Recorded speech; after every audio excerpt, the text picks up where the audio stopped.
Well, hello and welcome to the stream. Let's go ahead and see what we can get into. We're going to do a little bit of Art Bell, and this is with Dr. Robert Lear, Italian Doctor, that sends chills down my spine. It really does. The way it builds the words, if you read them, and by the way, Keith put them up on the website, that is fast. Really fast. All that stuff up on artbell.com. So if you haven't done it yet, for God's sakes, don't do it if you're in a truck. Especially if you're on the road. If you're stopped, maybe. But otherwise, don't get tempted. Somehow I have this vision of some guy in an 18-wheeler, with a, I don't know, iPhone 5 in his hand, trying to manipulate his way to artbell.com. No. Dr. Roger K. Lear is author of Aliens and the Scalpel First and Second Edition. No, that's two of them. UFO crash in Brazil, Casebook, Alien Implants, Chopped Liver, and three other books published outside the U.S. Has been said to have been one of the world's most important leaders in physical evidence research involving the field of ufology. He and his surgical team have performed 16 surgeries on alleged alien abductees. This resulted in the removal of 17 separate and distinct objects suspected of being alien implants. These objects have been scientifically investigated by some of the most prestigious labs. Their findings have been baffling, and some comparisons have been made to meteorite samples. Dr. Lear continues to investigate the physiological and biological aspects of the abduction phenomenon. He has also formed a non-profit organization for this purpose called ANS Research, Inc. It has been a long time since I've heard Dr. Lear's voice. Doctor, welcome. Hello, Art. Yes, indeed. It's been way too long. Really good to hear your voice. It's a real pleasure being on the show again. That takes me back a few years. Well, incredibly happy to have you. It's a whole new ball game up here, buddy. We have time. You just wouldn't believe how much time we have and how few commercials we have. Baby, it's something else. All right, you have done some of the most incredible work in ufology.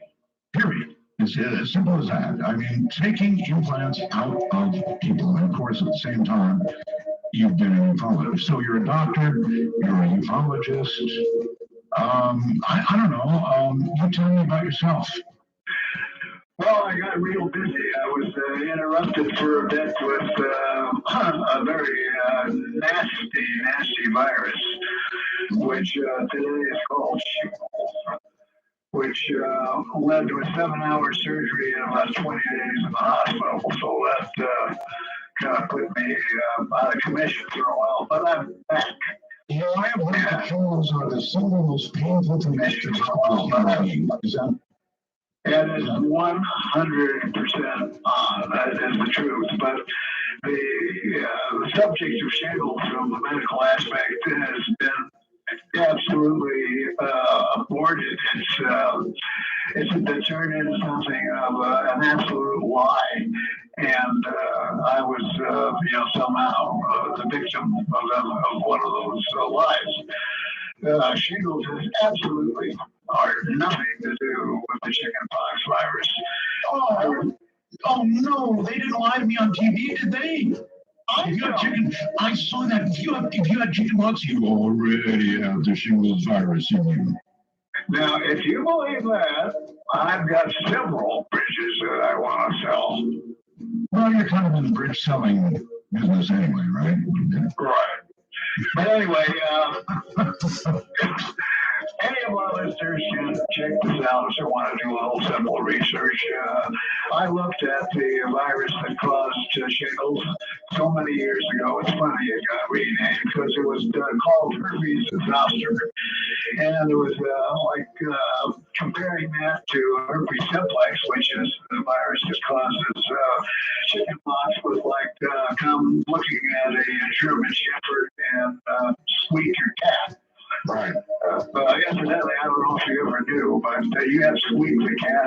week to Rabbit. Sure. Maybe information. Maybe.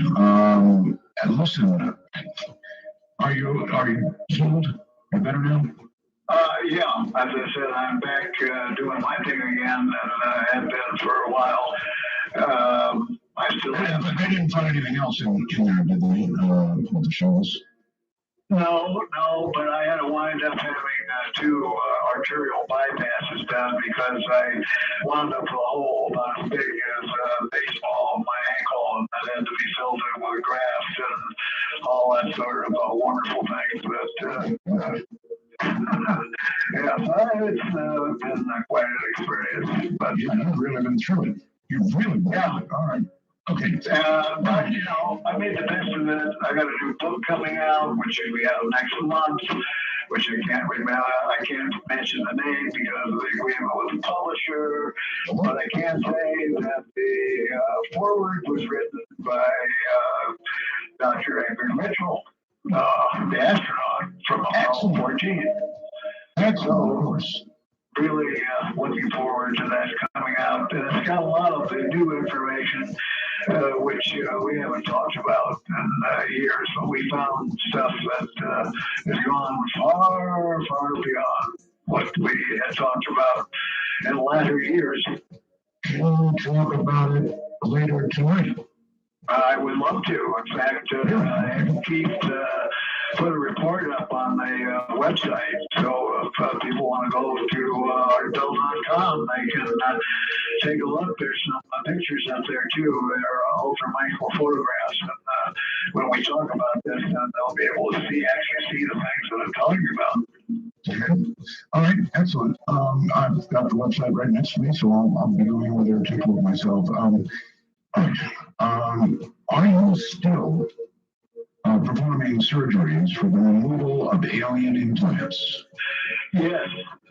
In short, we're getting ready to perform two more of them. All I need to do now is put in place the funding. And we have a couple of individuals who I think are going to come through with that. So we'll have at least two more to run through the fires of research examination.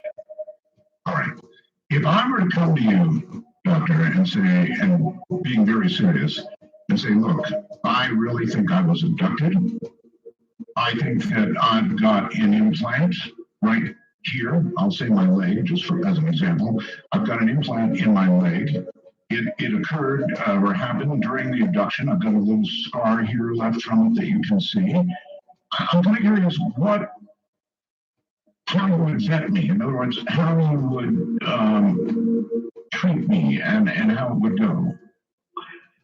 Basically, we would begin by putting you through a rather rigorous examination in relation to your experience, and we really wouldn't expect to see a scar. So if you had a scar, we would probably say bye-bye. All right, the scar's gone. It's in there. Magically, it's in there. I have no scar. Now what? Okay, now you say you have an implant there, so I have to know that's true. So along with your... I'm telling you it's true, doctor. I believe you 100%, except I have to send this stuff to the lab on another scientist, so they have to believe you too. So you have to show me some x-rays, or at least a CAT scan, or something like that that shows you have a foreign object. Now, we don't know what it is, but at least we know you have a foreign object. That's what it was. All right, so you would send me away to get either an x-ray that would show an x-ray, or, I don't know, MRI, whatever. At my own expense, I got to pay for it, right? No,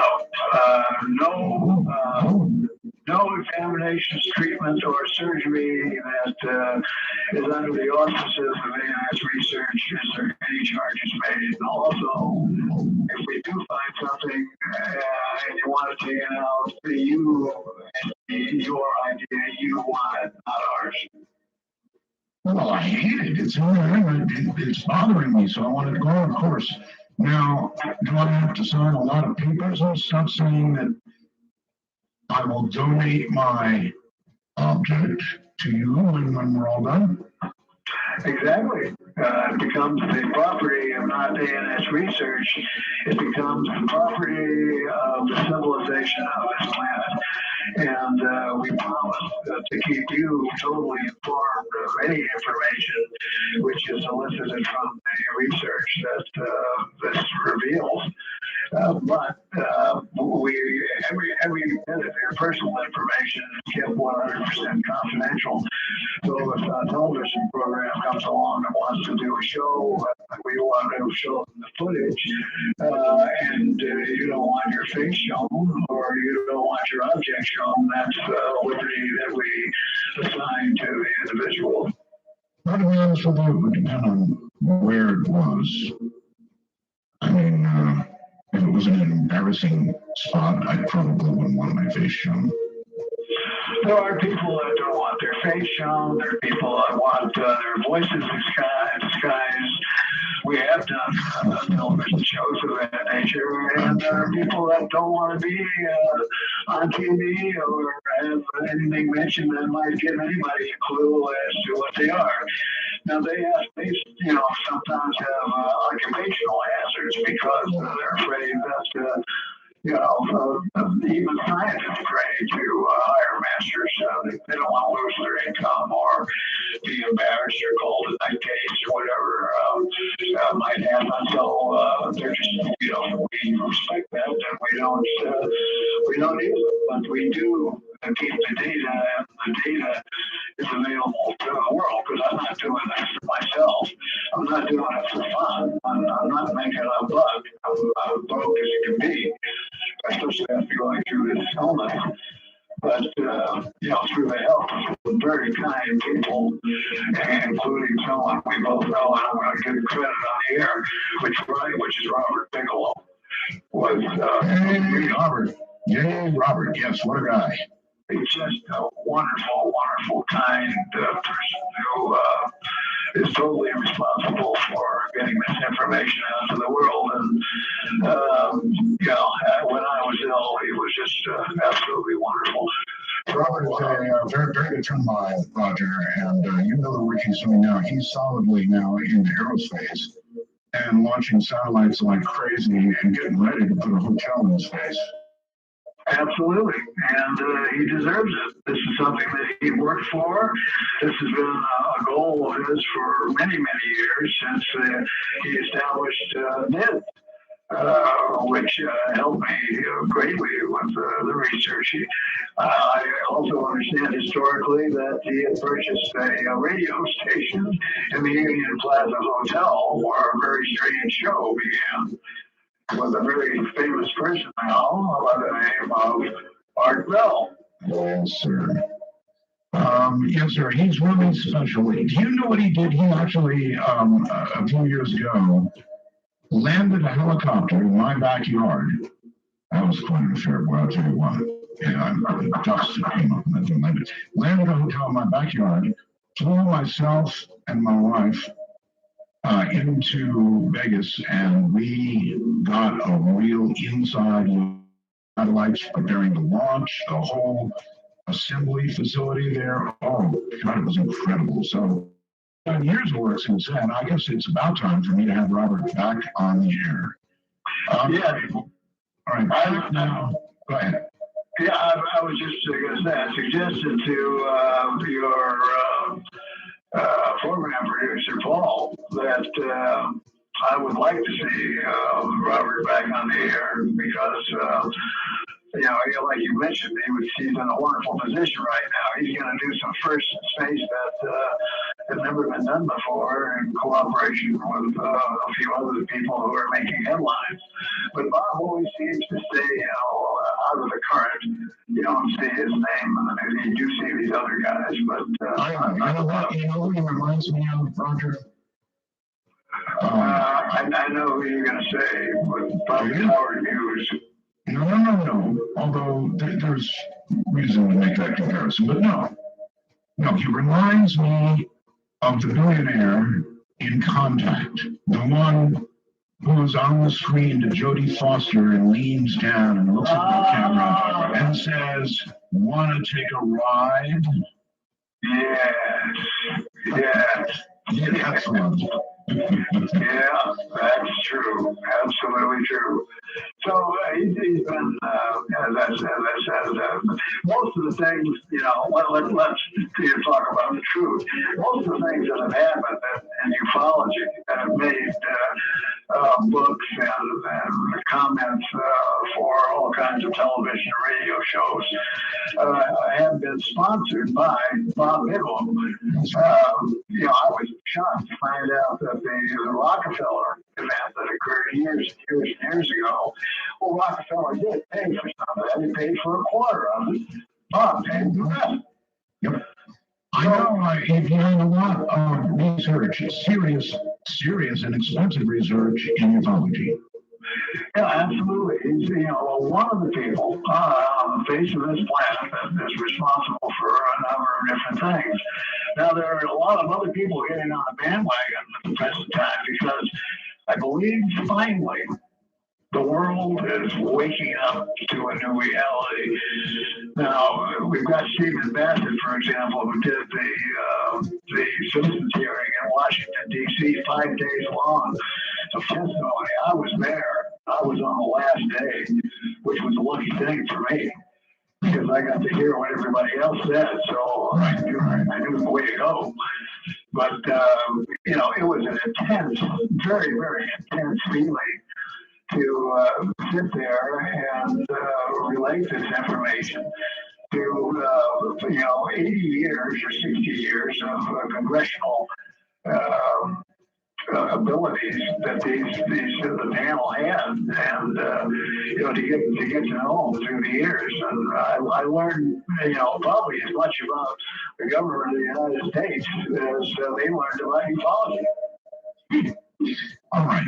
When we get back, we're going to turn to the phone calls, but it'll be soon, relatively soon. Here's one of my two commercials. Bob Crane has had tons of calls about my program, wanting to know how to record and archive my show.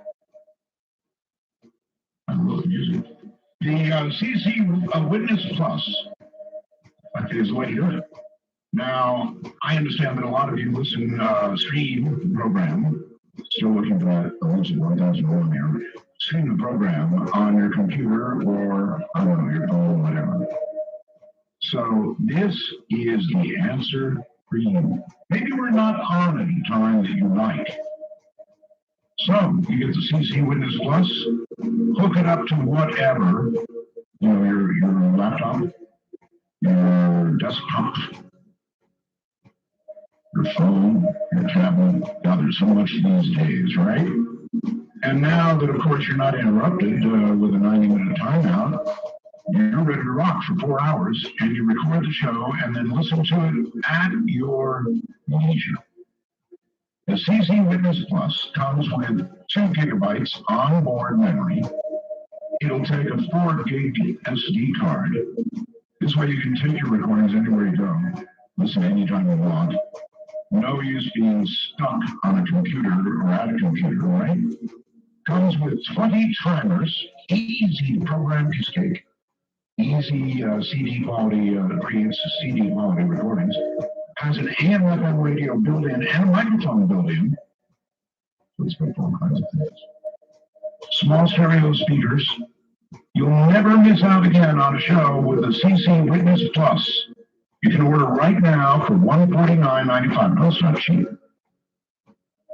Most of you folks can afford it. $149.95. The number to call for the company that has nothing but quality, C-Crane, is 800-522-8863.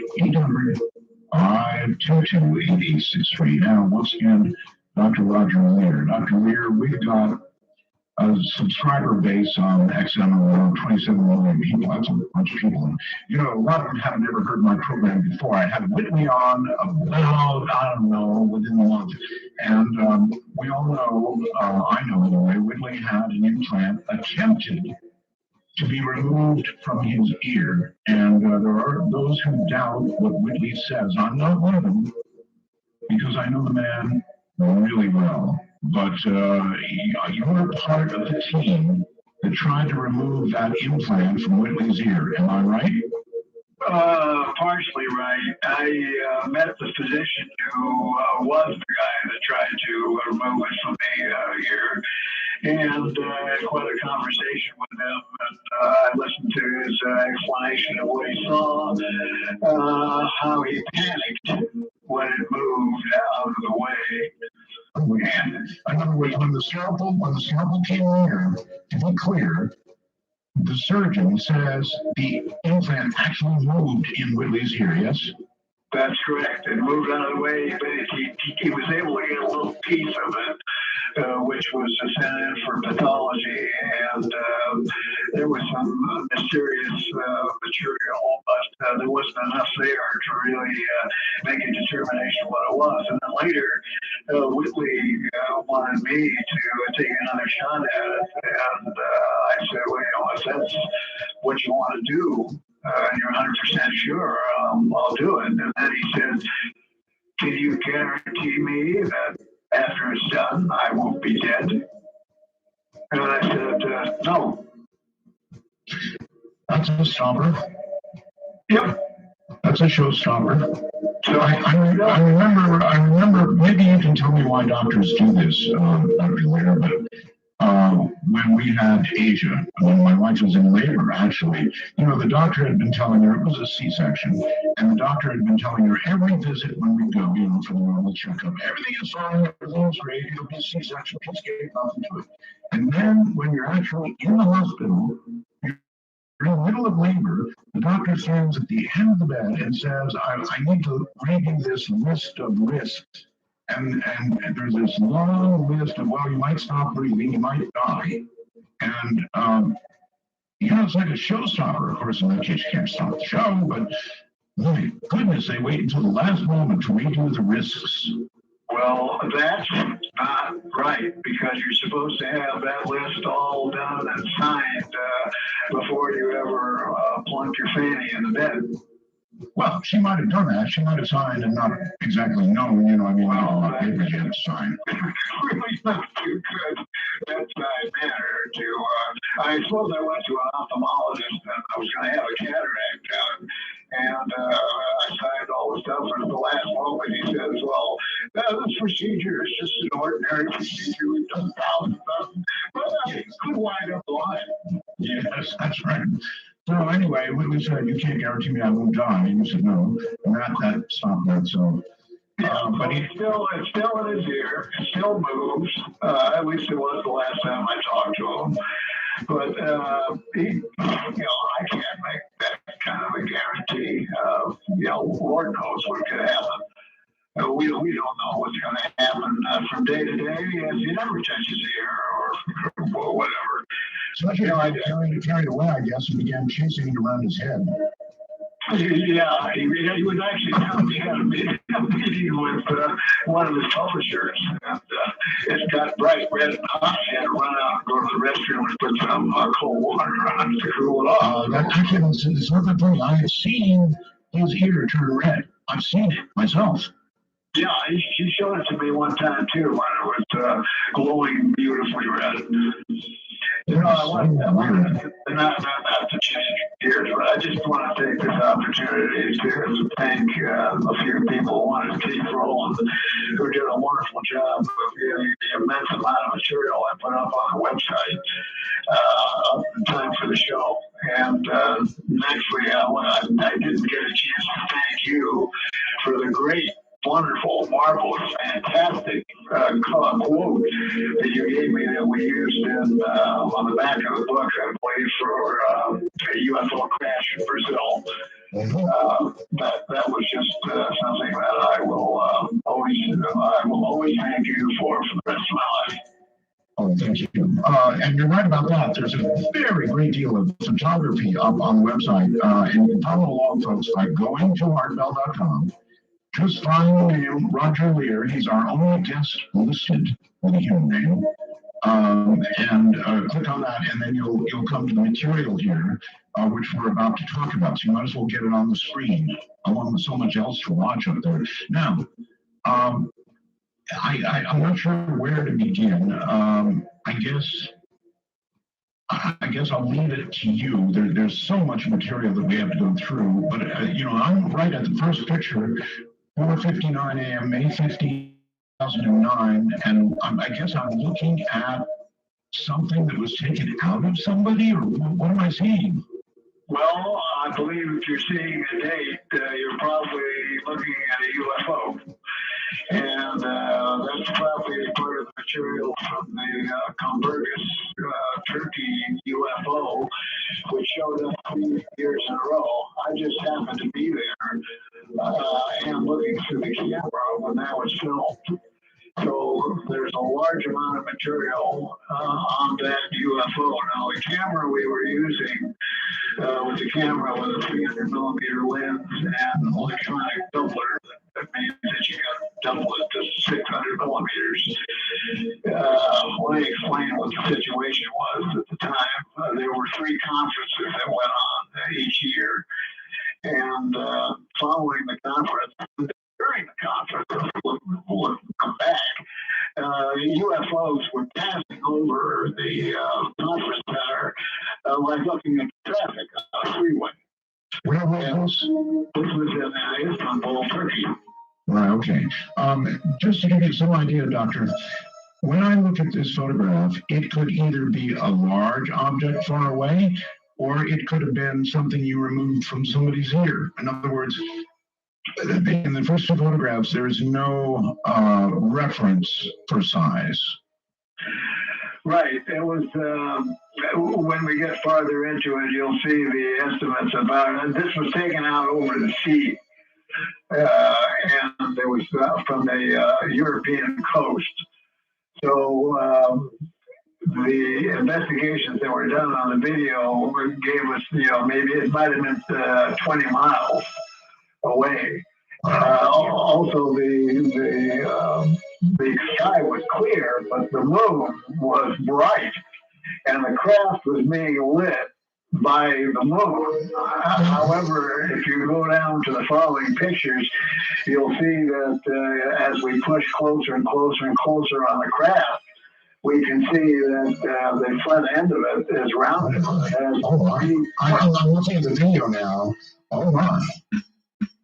Oh my is right, because this has got to be, and after you've looked at the whole thing, I'm sure you're going to agree, this has got to be the finest footage that was ever taken of the UFO. Not only that, but it shows the occupants. I think I see them. I have a question right away, if you don't mind. Oh my God, that's incredible. I'm running the video right now. That really is incredible. What is it, Dr. Lear, that lights up the craft or puts the light on the craft? Can you tell me? It kind of comes into us. The craft is being lit from the outside. Now, the camera is on a tripod, but there is a slight wind blowing. And the camera is focused on the front of the craft, but the craft does move. And you'll see that in one of the shots there, it's kind of turned sideways. And all from the front of it, it looks like it's saucer shaped. You'll see it's not. It's a wow. Boomerang. Yeah, I'm sorry, it is definitely a wow. This is really good stuff. You want to look at the video, folks, and just sort of let it run in the background as we're talking. And I do think it looks like you can see 2 occupants in what would be some kind of cockpit, right? Right, and so there's 3 ports that show, one in the middle and one on either end. Now, as you get farther down into the video, when you get not the video, but when you get down into the stills, and we get to the analysis part, the analysis on this video was done by the University of Istanbul, which is a government university. And it created a stir in all the newspapers, national newspapers in Turkey. I should hope to use it. Yeah, I'm sitting here watching this news. I hope a lot of the audience is. And wow. This is, and the other thing is, this is going on while we're at a UFO conference in Turkey. That's right. This is right after the conference ended. we went down the European coast to a small town called Comburgus, and it was 2 years in a row. I think it was the last year, not 100% sure. I think it was the last 2009. Jaime Maussan and his crew were there, and they were filming it also. So there was 2 sets of original videos that were taken of this. Now, Jaime had analysis done in Mexico. Hakan Aguilar, the head of Sirius TV and Sirius UFO organization in Turkey, had the analysis done by the University of Istanbul, and then it went to a fellow Mario Valdez in Chile, who used a frame splitter. Now, for those of the audience that's listening, a frame splitter splits each picture by the television and 2 what we call fields. Now, the film goes by the lens at 30 frames per second. So when you split it in half, you get 60 frames per second. So he studied each individual field, and his concentration was on the occupants of the craft. And you're going to see when you click on the investigation part of this, his entire report is there, and he has made specific outlines, drawings of what these entities were doing while we were filming them. Holy moly. This is such clear stuff. Was it just basically hovering out over the ocean in one place, or was there much movement associated with it? Because to keep the camera on it at this distance, it must be relatively stationary. It was relatively stationary, but for whatever the reason, it did make slight turns to one direction and then slight turns to the other direction, because sometimes you're getting a better view of the port that's on the left side, sometimes you're getting a better view of the port that's on the right side, and then finally it turns sideways, and you can see that it's not a disc, but, remember Bill McDonald? Oh, sure. Well, Bill McDonald, made a drawing of what they considered the Roswell craft to look like. And boy, if this doesn't fit that drawing, It sure does. It's a better boomerang shape, and it's also got significant. There's 2 different shots. One where you've got the thing strobing lights all over the place like crazy, and many shots where it's not strobing lights like that. Right. And, why, what are they doing? What's their intent? We've had a few people that tried to debunk it and say that, this was nothing but the reflection of lights from a big source on the water and stuff like that. I had one the other day that got me through the website, and he said he's a video analyst, and this has been photoshopped because you can see where the 009, when you analyze it, looks like it's below the other. Well, in the first place, I wrote it back and I said, I thank you for the time that you took for your analysis, but number 1, please give me your credentials, and number 2, please tell me where you got a copy of the original film from, because there's only 2 copies in the world. Well, that I've never heard from them again. Well, I'm about 6 minutes and 40 seconds into it. This is astounding stuff, folks. What a good lens. I mean, that thing's way out there, and when you get the camera just right, you're able to get very close to it. Wow. Yeah, that was something. We surveyed the whole area before we ever filmed anything. We looked for oil derricks. We looked for other platforms, light sources, ships, reflective objects, and there was nothing. I mean, there was nothing out over the water. Now, I don't know if you saw the part yet, but there was a dog standing there on the beach looking at the object, and he's just barking his barker off. Yes, I saw it. Absolutely saw it. That's just a remarkable video, and I don't know why it's the first time that I've ever seen it. Well, I was out of the country, and now I'm down to the still photographs, which, wow. These are, I guess, are frame grabs? Is that what I'm looking at? Yes, these are frame grabs. Holy smokes. The one June 8th, 2008. Now, that's nearly a year before the other one, right? That's correct. They were, Speaking of dogs. Dogs.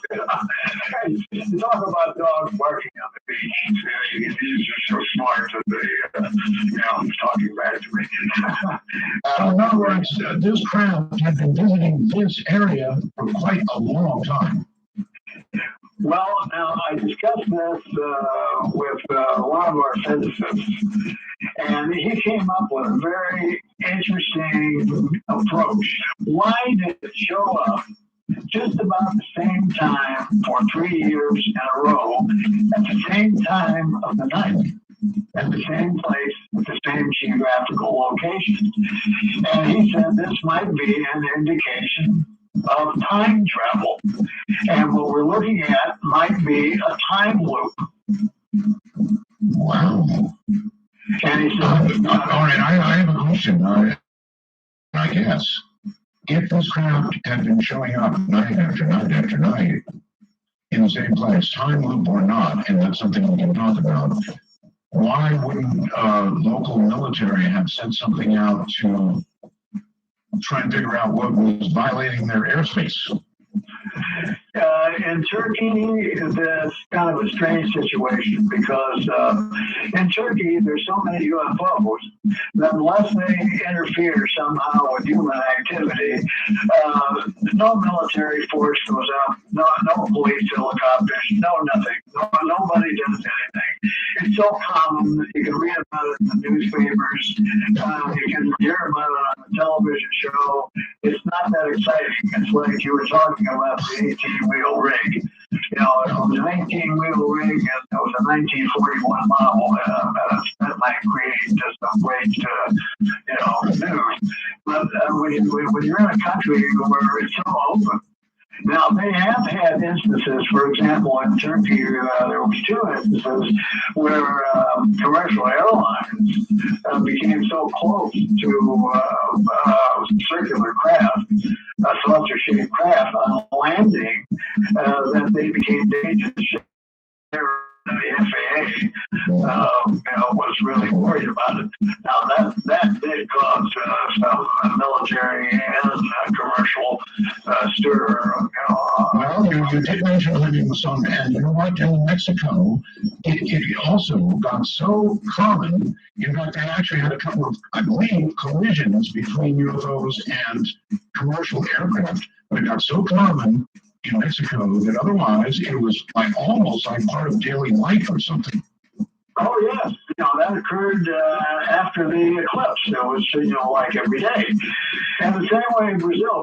I've been there I don't know, at least 12 times. And it's so common in Brazil. It's the only country I know of in the world where you can pick up a tour guide and they tell you where to go see UFOs. Do you have any thoughts, Doctor, on why these other countries are so frequently visited? We had our Phoenix Lights, but I mean, other than that, in recent years, there hasn't been much here compared to, say, Turkey or, Mexico and South America. And any thoughts on why? Well, I do. I think that we think that we're not as visited as much as these other countries, but that's because the cloak of secrecy is so strong here that when people talk about it, report it or whatever, it never goes anywhere. There is a blackout on this information, and this is what we were trying to do with the citizens' hearing. And it's my hope. Now, I just was served on a committee with Senator Gravel again for he had James Fox on for 710, and I was supposed to be in that film, but because of a mix-up, something happened at the last minute. I wasn't in it. But just the night before the filming, I was with Senator Gravel, and they are pushing forward. I think this is really going to happen. But we want to get a hearing before the General Assembly of the United Nations. Really? I believe so. He's got a very Washington, and he's donated a corporation to the cause, which is a nonprofit 501c3, and it looks like he's got the contacts and the ability to raise the money to get this done. So it's not just him; it's Congresswoman Carolyn Kilpatrick, with several of the other members of the committee that were there too, that are all for getting this done. And you should have heard the difference between their opening statements and their closing statements. I mean, they said they were, open, but after 5 days of testimony from 9 to 5 every day, listening intently to what everybody had to say, they went, I'm sure 180 degrees, and they came out and said, this is not a U.S. problem. This is a situation which is worldwide.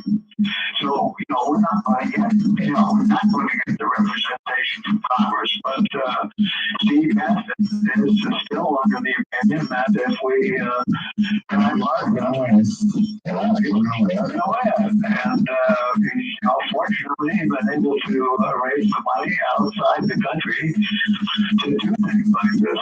These events are tremendous, and they're tremendously expensive. He came back over a very long period of time and suggested that perhaps it was some sort of time loop, which is interesting. If it was some sort of time loop, then one would imagine or guess that it might not actually physically be there, and yet it was able to be photographed, both video and still photographs. So a time loop, Doctor, you think, I really think that's possible. It's fascinating. Well, that's what, a lot of my material doesn't come from me because I really don't consider myself a scientist. I do have degrees, medical biology and so on, right? But I'm not a PhD material specialist. I don't have degrees in physics and so on, but we have 4 nuclear physicists now on the board of NS Research. The latest one came out of the citizens hearing, Dr. Tom Malone, who had the ability to put up a formula at the hearing on 2 giant television screens, a formula for 0-point energy. There it is. We were looking at, the Congress people were looking at, and everybody was looking at. There it is. This is the formula. And so, these are the kind of people that I respect their opinions. So someone comes to me and said, perhaps, why are you getting this around the same time of the year, 3 years in a row, is that these entities have the ability for time travel. Now, they could have been doing this for a specific reason.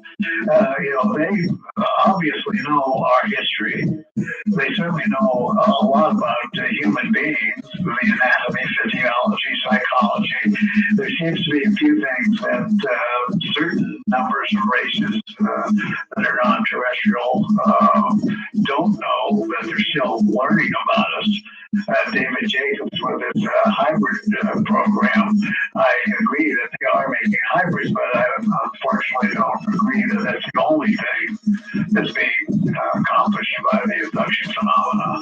Well, you brought up the name Dr. Jacobs, so I really have to ask you, there's a great argument in ufology about whether these beings are friendly or not friendly.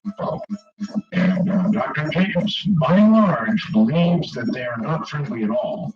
I wonder if you buy into that, or how do you feel about it? I can't take science and agree with that opinion, because if they were not friendly, why would we be even here having this conversation? And now one of our nuclear physicists, Dr. Robert Kuntz, is an ex-naval physicist, and with a background that's a mile long. I just said that it's long because it's just too much material and perhaps we can talk about it another time. But he's one of the physicists on our board, and he has made mathematical calculations based on the isotopes that are in the implant objects as to their relationship to the Big Bang Theory. In other words, if we take the date of the Big Bang, he can calculate a constant, which he can use in a formula. And he figured out mathematically two things, which have been so far not disputed, that the elements that we're finding in these objects, these isotopes, come from 1/3 plus the Milky Way galaxy. From a civilization which he says is 80 to 100 million years older than we are. How are they able to make that determination?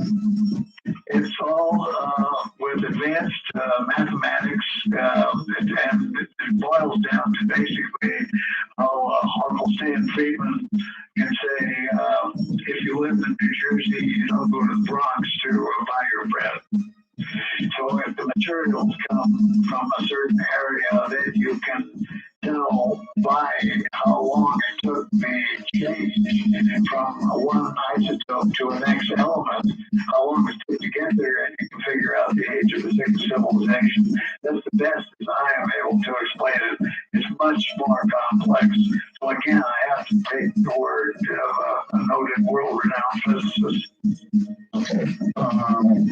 Well, with respect to the implants that have been enrolled and tested, how many of them actually shown isotopes that would lead a person away from Earth?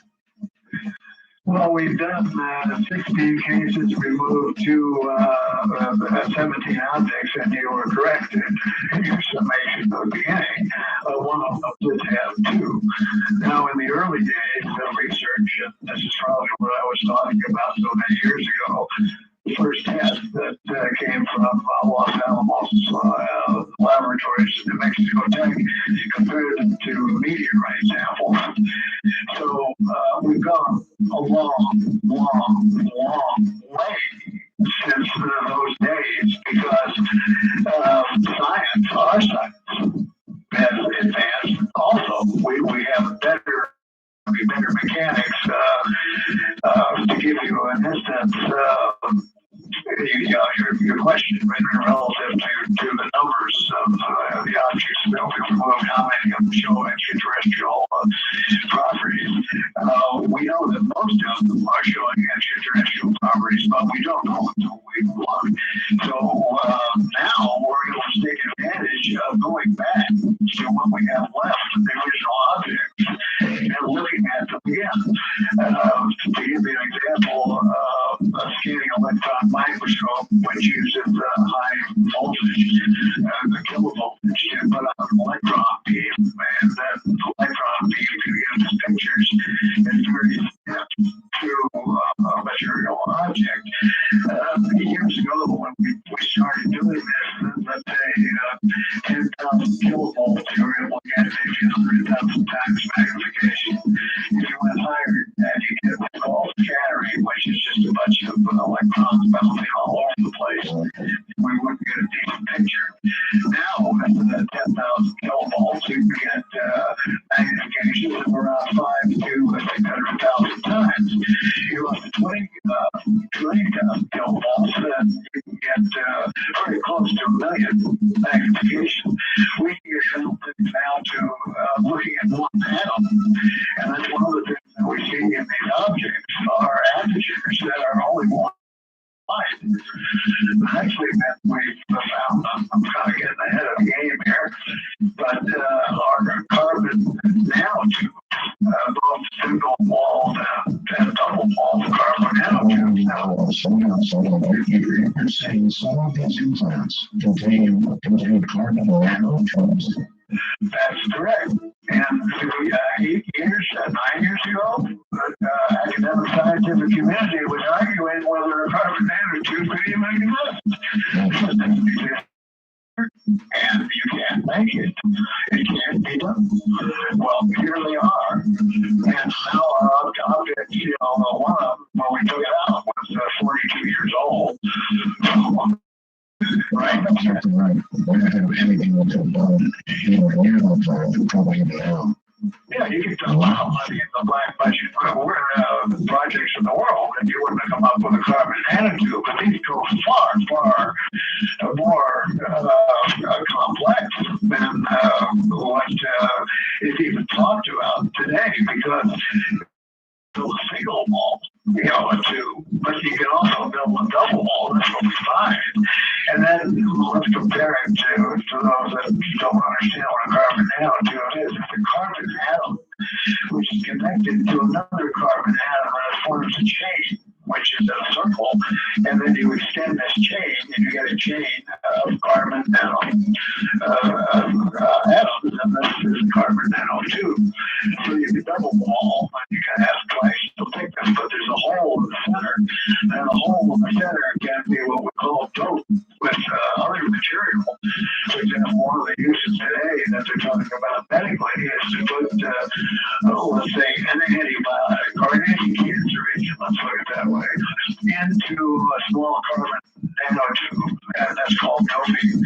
And then you inject that into a malignant tumor, and the carbon nanotube then releases the anti-cancer drug directly into the tumor, and you don't destroy the surrounding tissue. So there's lots of applications that are being talked about today, but now we can make them, but we can't make them the complex way that we find them in these objects. Now, the other thing is, how do you combine carbon nanotube into molten metal? No idea. No idea. No one else has any idea either. But here it is, folks. You look at it, you see it, with new equipment, and these carbon nanotubes are then, let's take a wire, for example, without any insulation on it, and you take the wire and you wrap two wires together. And then you continue doing this until you have a cable, and then you throw some insulation on it, and you got an insulated cable. So this is what we find with carbon nanotube technology in these objects. Now, where do they go? They go with a pattern like a circuitry, and remember, we're looking under an electron microscope that's looking at this about 750 to 950 times magnification, and they run into what we call orthorhombic crystals. I know that sounds tremendously complex, but it's not. It's very easy to explain. It's a crystal that's a rectangle. So, rectangle. Here's a question for you. Doctor. Do you have any knowledge of, even, how these various implants interact or associate with human biology?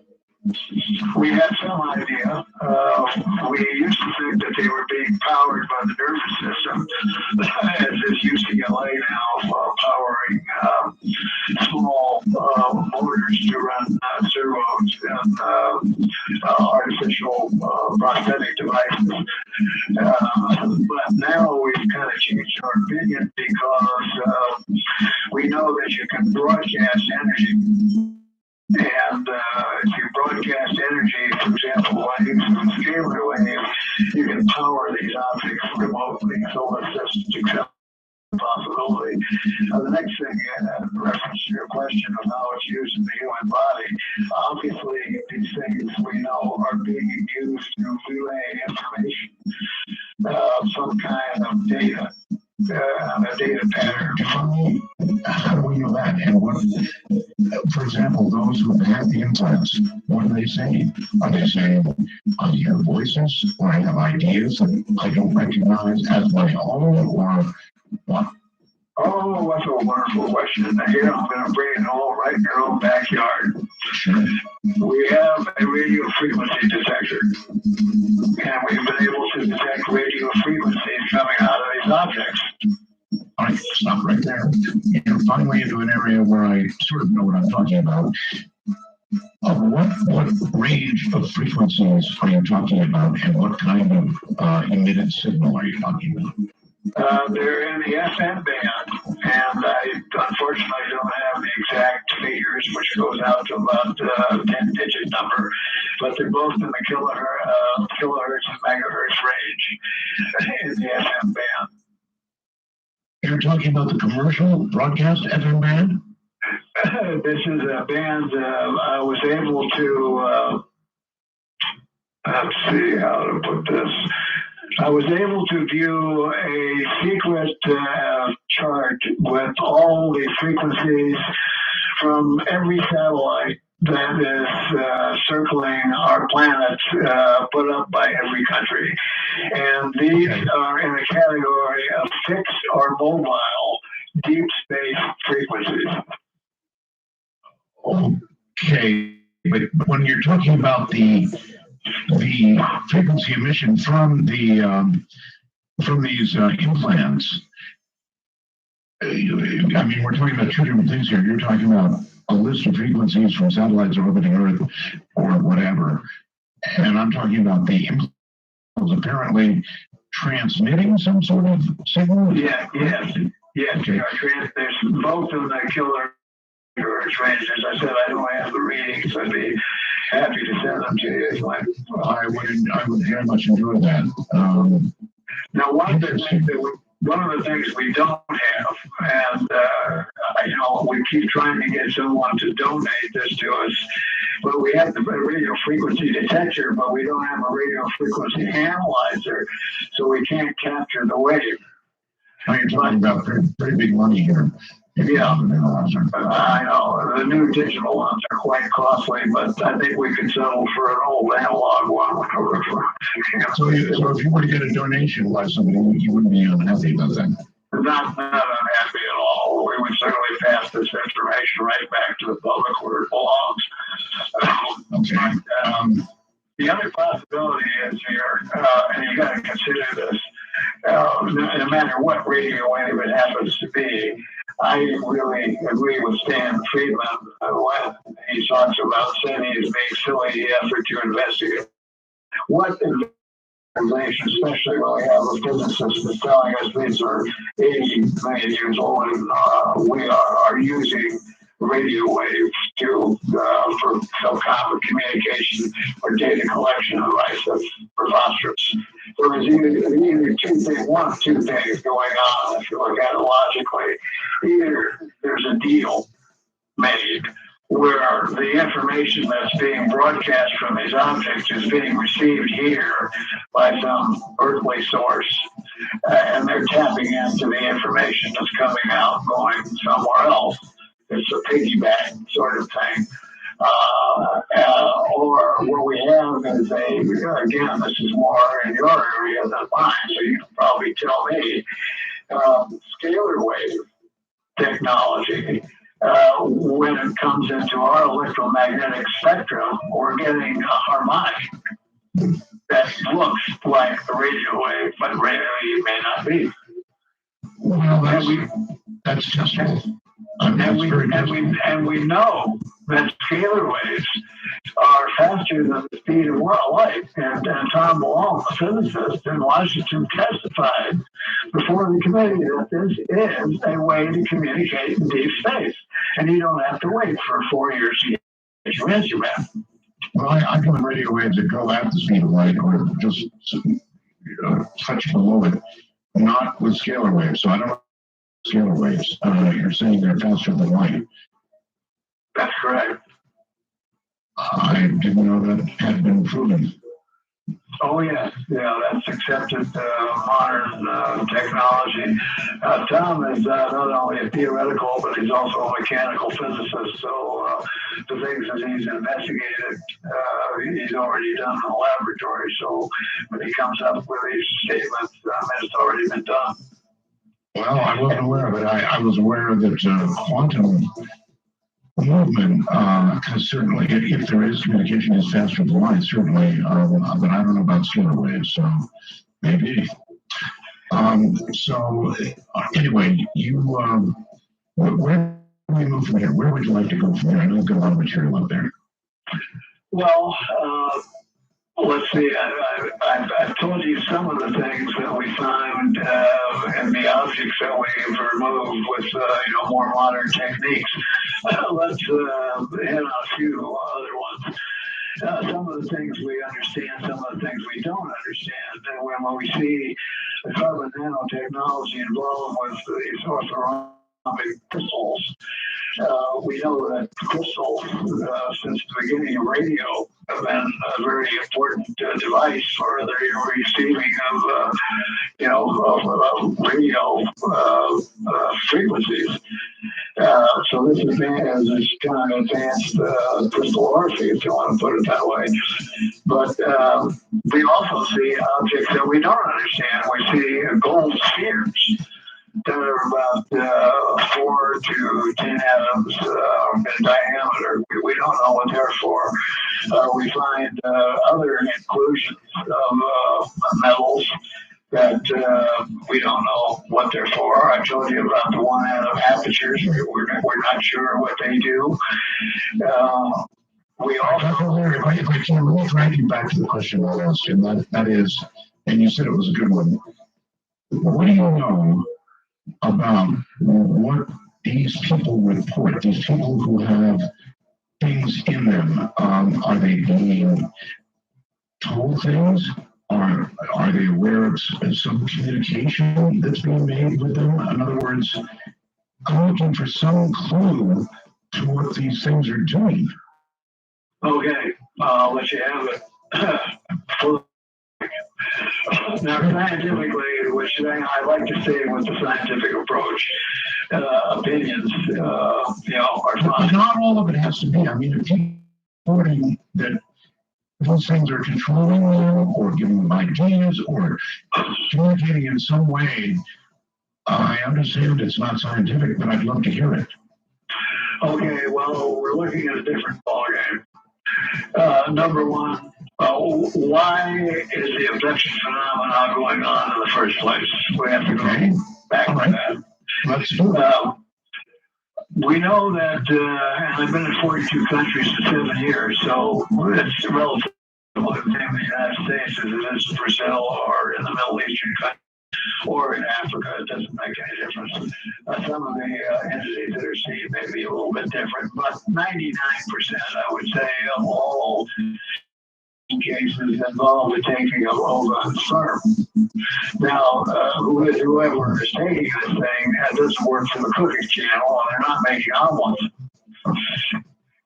So obviously there's, you've got to theorize there's some kind of a genetic experiment going on. I don't want to hear about sperm and the cooking channel in the same sentence. Sorry about that, I couldn't resist. Anyway, so there's some genetic experiment going on, and I think it's an experiment, which I partially agree with David Jacobs. I think the human race is being altered, and I can give you a number of instances where this might be a factual scenario that we are witnessing now. I remember years ago, if you remember John White, who's from conferences in Connecticut. Yes. He coined the term Homo noeticus, and he said that the human race was eventually becoming Homo noeticus. I think that's what the kids for the last 50 or 60 or 70 years are becoming. They know things. They know things. You're right. I know so many people have said this, Doctor, and they're called by various names, but I think it is fair to yes, many, many children currently alive are of a kind of a different, I don't know what's the right way to say it without offending somebody. Well, almost. It's Homo sapien becoming Homo noeticus. It's an advanced civilization. And all right. I think there's a lot of examples, if you want to look at the world picture. All right, Doctor, hold it right there. We're going to take a break. It's going to be about, it's a longer one. It lasts about 5 minutes or so. So just relax. Let me tell you about the Senta Li portable speaker. This is an amazing device, really amazing.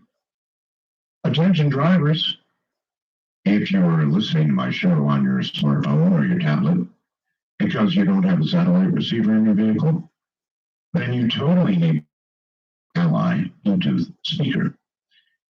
This thing is amazing. About 9 inches, kind of oval, with speakers in it, really good speakers, small but good. When I say it's, I don't know, 100 times better than the speaker in your little iPhone, that'll give you an idea, maybe. It connects by Bluetooth to whatever you've got. I mean, Bluetooth will connect to anything, right? So you pair it, and away you go. If you've got a lot of music, as an example, on your iPhone, suddenly it's coming out of the Senta Ally and sounding like a full orchestra. It's got batteries that, get this, will last for up to 10 hours, and it's rechargeable. It's one of the best speakers for the human voice. So if you pair it up to your phone and then you're playing dark matter, it's going to sound really good. To Ally portable speaker, what a price too, $69.95. And again, it will pair to anything, Bluetooth, anything. Call C-Crane right now. Have operators standing by. 800-522-88. And here's what I have to say just before I bring it back on, Doctor, and that is, what do you think a cow believes? In other words, as a cow goes through life and is being raised ultimately to become a hamburger, it probably thinks the world is a pretty darn friendly place because it's allowed to graze peacefully in the sun, eating. It's brought food frequently. It's certainly given water and nourishment. If it's ill, it's given shots to recover from whatever's bothering it. In other words, the cow is treated pretty darn well right up until the moment that it gets a hammer on the head, or however it's done, and turned into hamburger. Now, Dr. Lear, you know, is that where you were going with the Dr. Jacobs comment? No. Yeah, but there is an analogy to be found, something to be followed there. Maybe they are not friendly. Maybe those are not nice gestures. Well, let's go back to the cow. Okay. The cow is also at one time a calf, correct? Yes, indeed. Yes. And don't we eat veal? Well, yes. So a cow is not really going to make it through time where he's going to release, or she is going to release or be grazing in the pasture. He may be eaten by the time he's a kid. It's true, but even then, up until that moment, life seems good. Well, life seems good probably to a chicken. Look what we do to a fish. Or, let's say, a marine mammal. We pull them out of the water. Yeah, you're making my case, Doctor. You're making my case. Sure. In other words, they may or may not be our friends, and you know they may have a time scale. Well, let's say there's not. Okay. Let's look at how many millions of years we've been allowed to graze. Well, again, they may have a time scale that doesn't quite match up with our clocks. Well, why not just come here tomorrow? Well, let me put the question to you. Why wait for a while? Come today. Let's do it today. I'm all for it. Maybe. I mean, depending on what they think, where we're headed when they arrive. Well, I'm more afraid of what we got now here than somewhere else. Well, that's a well-grounded fear, I would say. The way we're going is I know. not the greatest thing in the world. I know. All right, so anyway, again, this question, have you talked to people who have had the implants and have they had anything to say about the way it is seemingly apparent, apparently affecting their lives, or maybe it isn't at all. Well, that's my point. It is. Okay, you're hitting touchstones once in a while by mistake. Excuse me? You're hitting touchstones, the tones on your phone by mistake. No, I'm nowhere near the dial pad. Really? Really not. At least 6 feet away from us on an extended cord. Damn it, NSA. What's the matter with those people? All right. We'll let them hear what we have to say.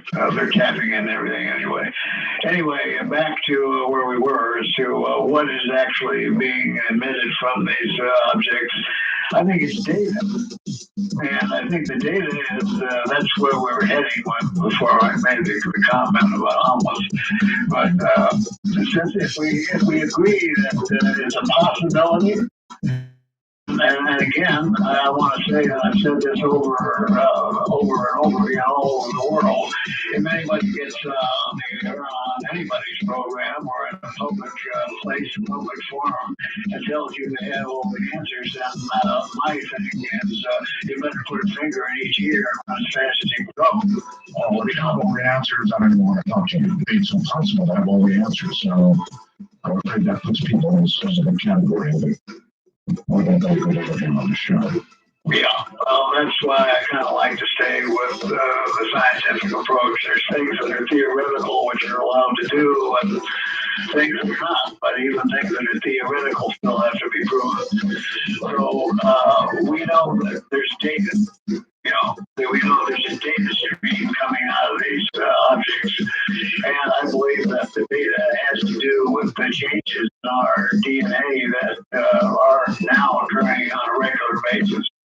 Okay, so I don't think that you don't also in your way. I don't think the data is outgoing and it's a monitoring sort of thing, not so much incoming and controlling in any way. 100%, because I've talked to a specific case in a lady, for example, in Brazil that had an object and she was told by the folks that put it in not to have it removed. And she asked them if it was a locating device, and they just showed her a bug that they stopped in a beam of light in midair. And we said that we can track this bug anywhere on this planet that we need to track it, and it doesn't need a device. And then shortly after that, I heard from some of the leading geneticists that we now know that all DNA, whether it's human or animal or whatever, all DNA contains its own specific electronic texture. So all you have to do then is be smart enough to build a device, and you can pick out anybody on the entire planet for anything. So they don't need those tracking devices. Behavior control is not a device. If you've been abducted and they look in your eye and they suggest things to you, they can block the memory, they understand the neural network, they know how to place things in your mind, they can make you see your dead relatives or whatever else they want to see, or they can make them as clowns or whatever. So I get it. So it's all outgoing data, and it probably has something to do with genetics, but they're clearly monitoring something. And absolutely. And I would ask you, what are they monitoring? And but you wouldn't have that answer, of course. My answer is that it's a change in the genetic manipulation that's going on. Is it a successful manipulation or is it not? If we know that DNA gives off an electronic signature, it probably gives off information according to the DNA strand. Isn't that interesting? Isn't that interesting? Imagine DNA changes a painful, slow thing to attempt to monitor unless you're in some way. So you're suggesting there's an abduction, there's a change made, and then they're monitoring that change with that device. Right on the nail head. Okay.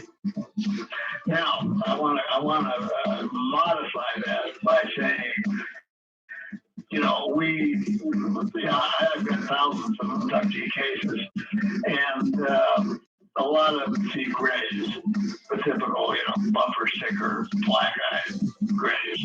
Right. A lot of the things like what we looked at in the Convergence footage, by the way. So anyway, we see these grays and we look at them and we lump them all into one group, because we're not astute enough to know that one set of grays may come from Zeta Reticuli and another set of grays may be us, 100,000 years in the future. So we don't know one from the other. We look at, from people's skin color from various countries, and to Caucasians, they all look the same. Can't tell the difference. So we group them all into one group. So when you say grays, I think that's a misnomer too, because there may be grays, 20 different races of grays. Maybe they don't all have the same procedures that they're doing. Maybe it's only a certain group that's doing abductions. Maybe David Jacobs is 100% on when he says there's a group that's making hybrids. I don't argue with it. All I'm saying is that the situation is so complex that the greatest possibility is that there's a number of things going on at the same time in relation to the field of alien abduction. Well, what you said does make sense in terms of abduction, implant, monitoring. Just basically what we would do, I guess, and gee, that kind of brings up another subject. There are many people, Doctor, who say this is all some kind of big cover, and it's our own government, not help us, doing these things to us. And the reaction to that is? I believe, that $63 trillion that's been spent on the black budget accumulated total. I believe that.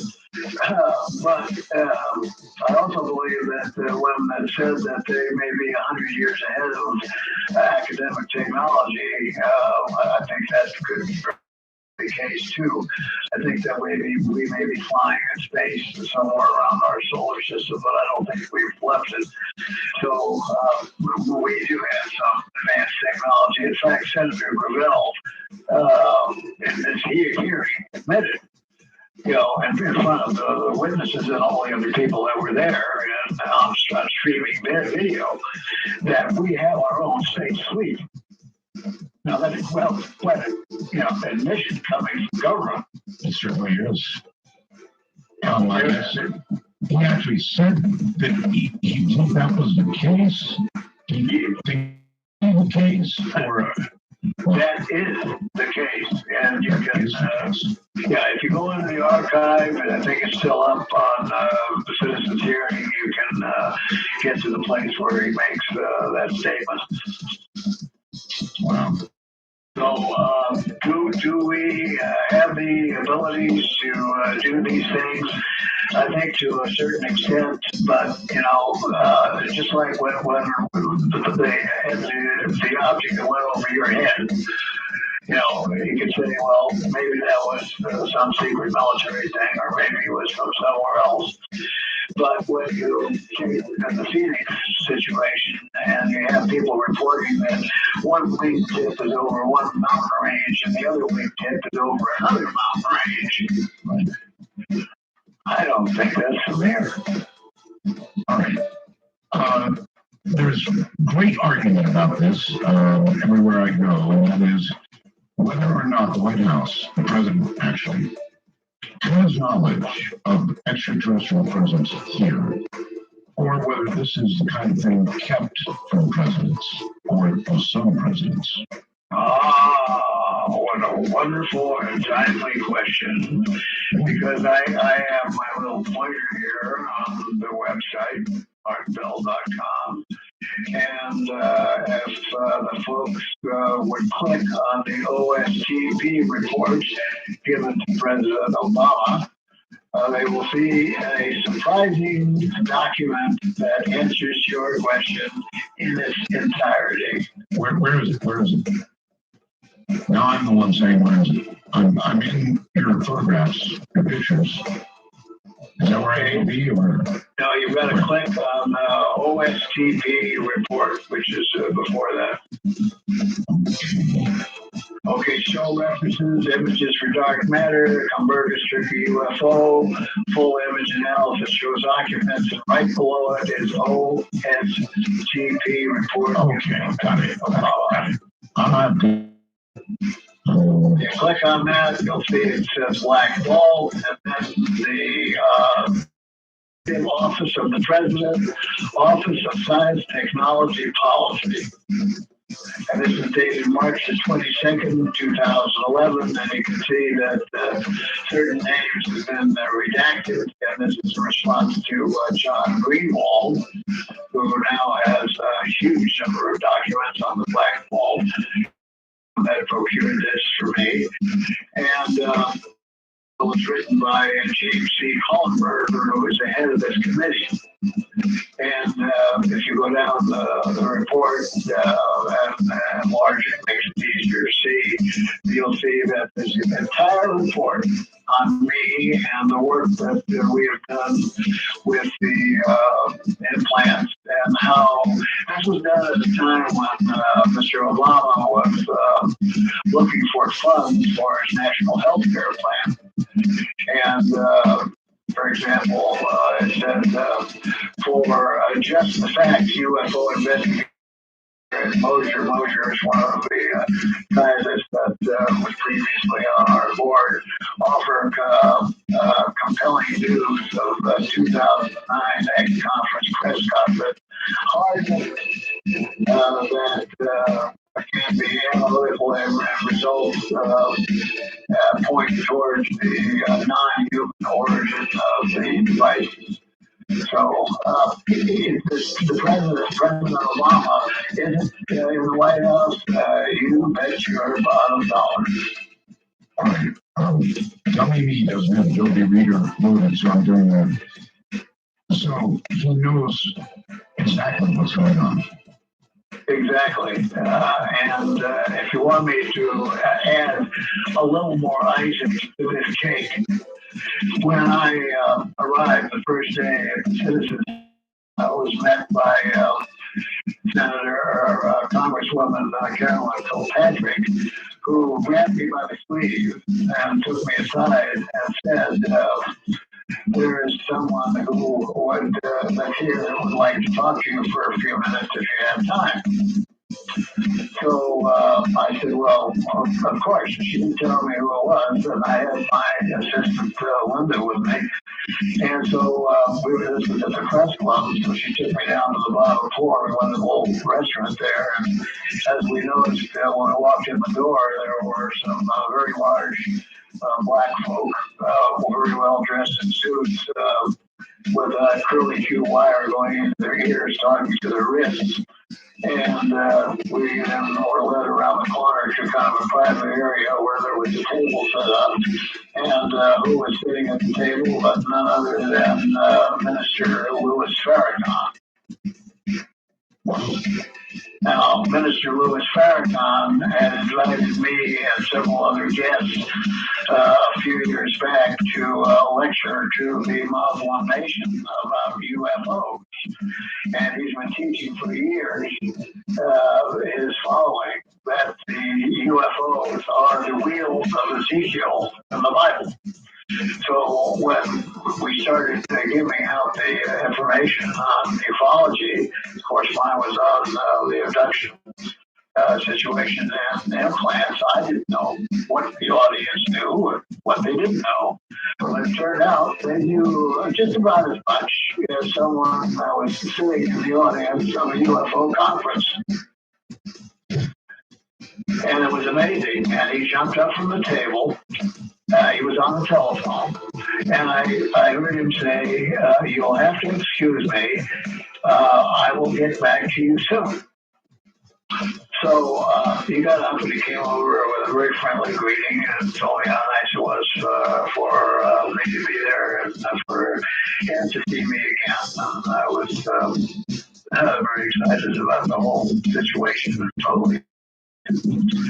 So on, and then he got a call from the mayor of Chicago who had excused himself and went back to the table and we went to the hearing. Well, 2 days later, I found out from an excellent source that Mr. Obama was in residence at the White House during the time of the hearing, and that the person that Mr. Farrakhan hung up on to excuse himself to talk to me was President Obama. Okay. That's the White House note. Yeah. Okay. I've got a follow-up question. If we assume, to the sake of argument, that the president absolutely knows, or that all presidents have known for some time now, what rationale would the people who told the president about extraterrestrial presidents, what rationale would they be able to present to the president to keep information from the American people? Well, again, we're talking about theoretical opinion, and theoretical opinion that the majority of information on ufology is now from government, U.S. government, or any of the other government control into the hands of huge, giant corporate world monopolies. These are industries. And I found out something also at the hearing I thought was quite interesting. That was the Eisenhower speech where he warned about the military-industrial complex. Of course, yes. I found out from a very, very reliable source on the committee that speech 5 minutes before Eisenhower gave it, and it should have read one. It should have been the military congressional military complex. Military congressional. Right. Well, it was pretty startling, just the way it was, frankly. But again, let's pretend I'm President Obama, all right? And you're the one who's told me this information. And I'm saying, look here, I want to speak to the American people. I want to tell them the truth. What would you say to me? Well, if I was in a position to say anything, who am I to tell the president anything? Because all the information on the so-called need to know basis. So, but for the sake of this conversation, Doctor, you've got to pretend to be the person who absolutely has to convince me that this information cannot be given to the American people because they're not ready for whatever. I would tell you that, number one, that it is not in the interest of this nation's security to give you this information because of the advanced nature of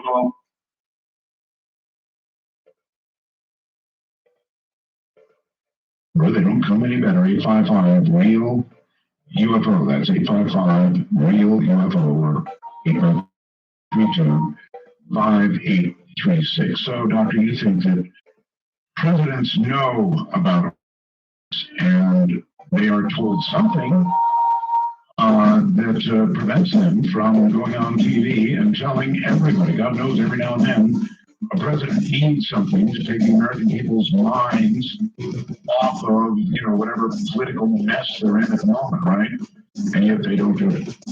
That's correct. And I think, sometimes I feel sorry for presidents and other leaders of countries because they've lost control. This country's, our own country's not functioning now as it was set up to be as our forefathers, I'm sure. And I don't have to do the implications of that. But they try, and some of them are maybe very sincere in doing the job that they're doing, but without the information, they're just like scientists who say, I can't discuss this because I might lose my job. Or number two, look what we have a sworn testimony. Military witnesses an entire day at the hearing in which they testified they had to sign oaths of and another thing that our audience might be interested in knowing, and I didn't know it, I learned as much there as maybe they did. But I found out that the goals of these oaths, the secrecy, are not oaths to the organization for which the individual works with. In other words, if they were in the CIA or military intelligence, they took an oath of secrecy. That was not an oath that was given to that particular department, but that was an oath to the Constitution.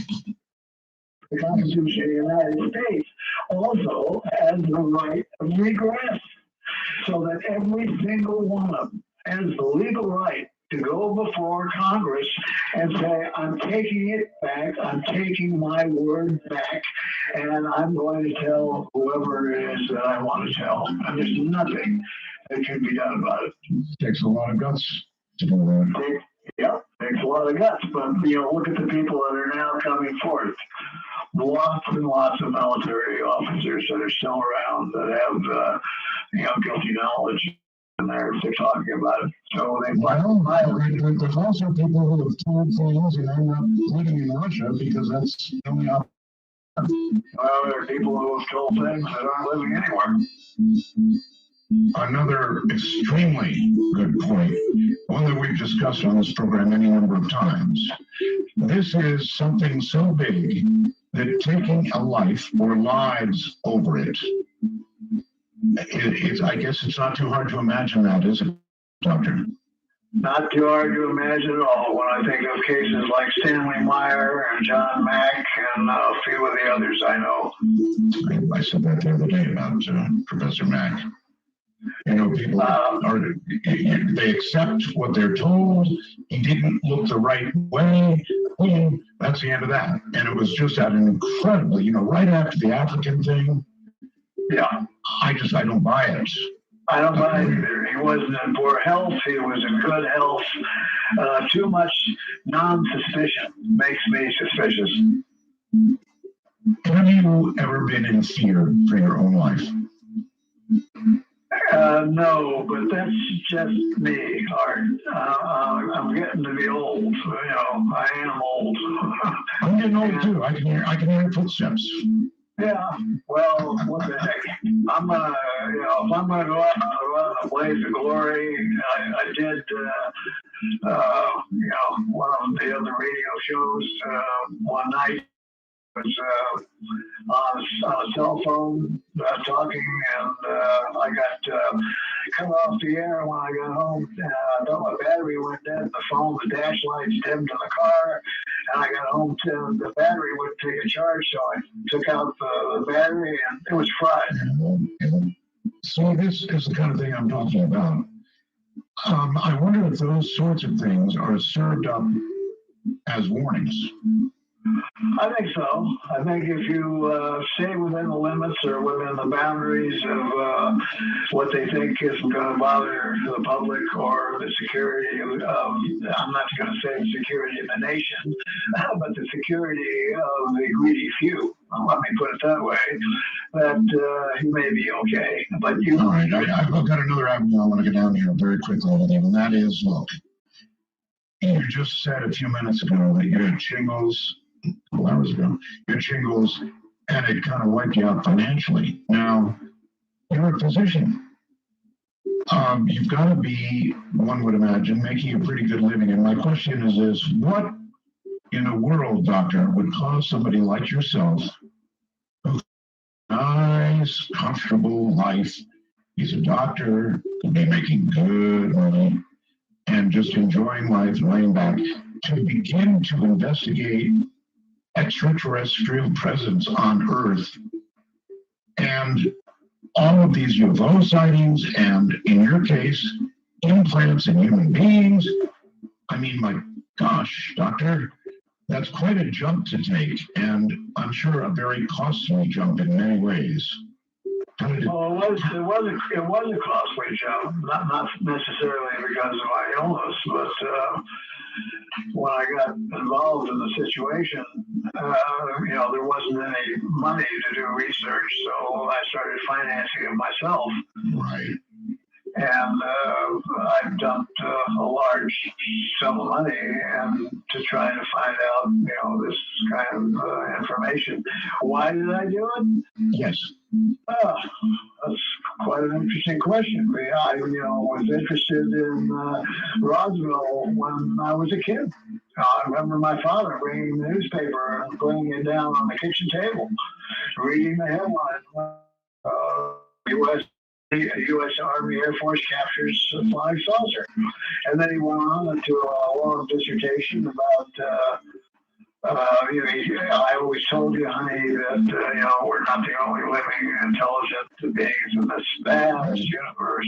And I sat there as a kid in the kitchen and listened to all this, and it made quite an impression upon me. And then when the headline came out, it's not a saucer, it's a balloon. And my father was a very simple, practical person.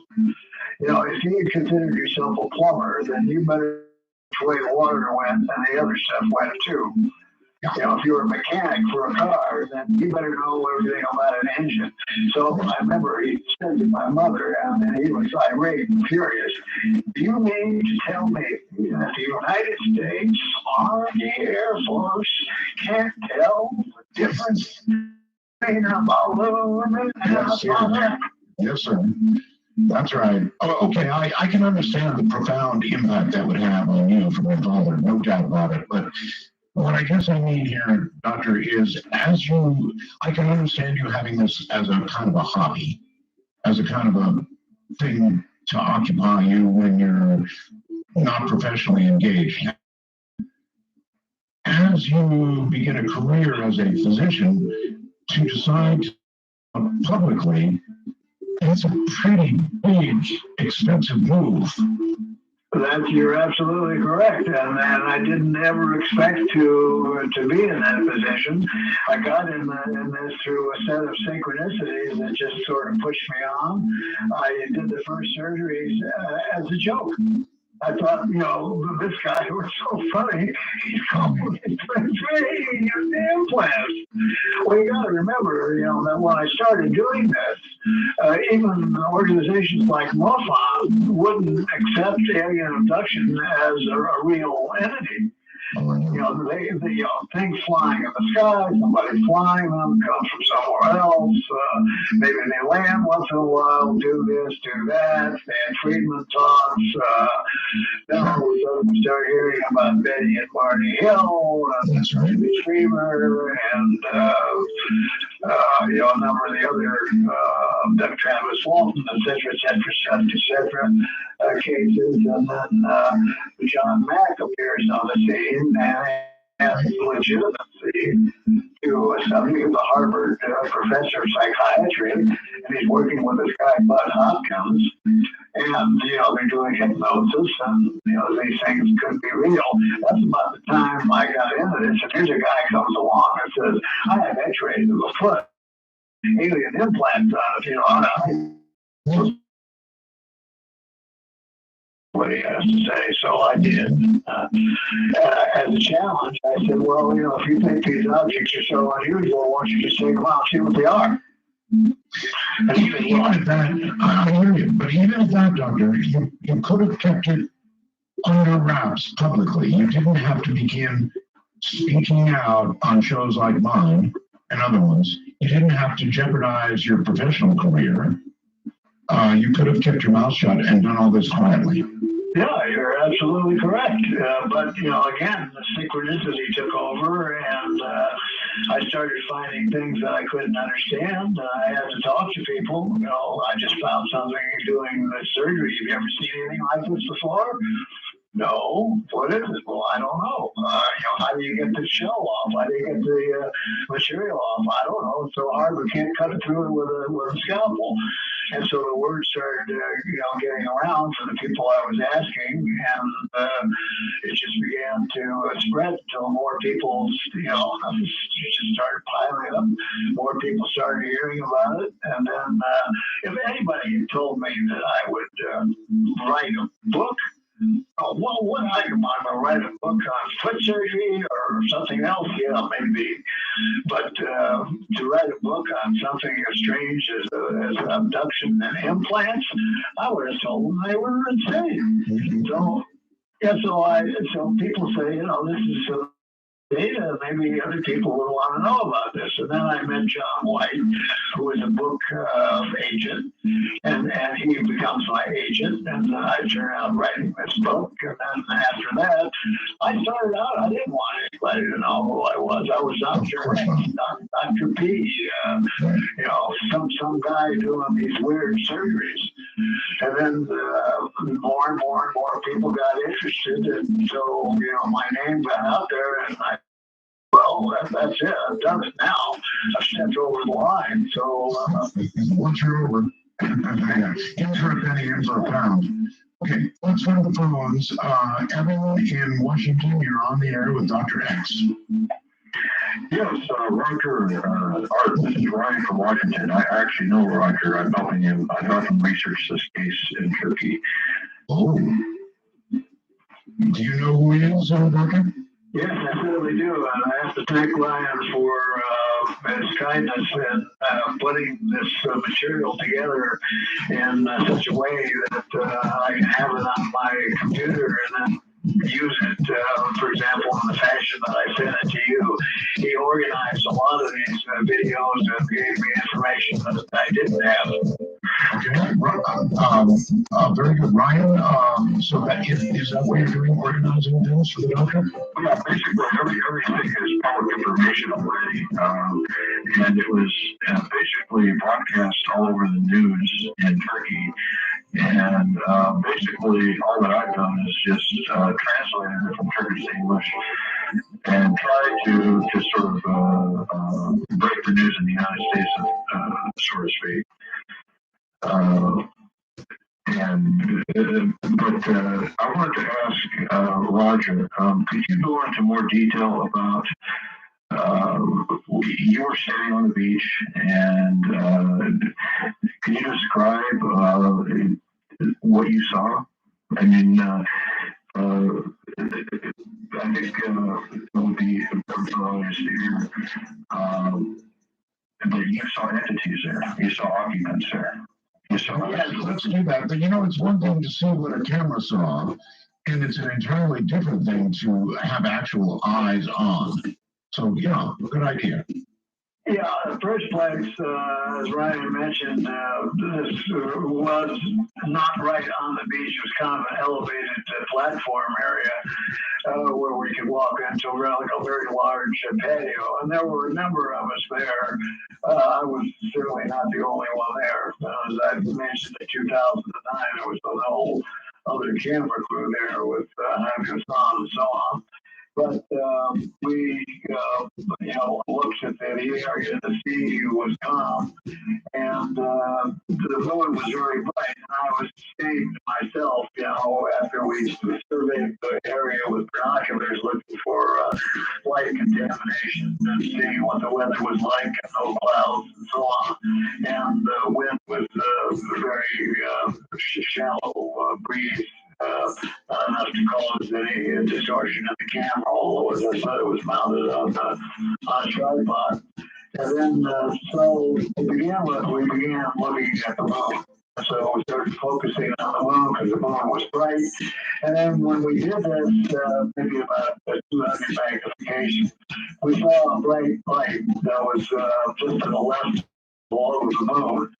And so the camera operator moves the lens over to focus the viewfinder on that bright light. Then we began filming that object, and a little bit of the time, make sure it stayed focused. And there it was, and so I said, look at this. And then the dog started barking, and a lot of people came over, and they were astonished at what we were seeing, and they're looking through the camera. All right, what about the occupants, Sergeant?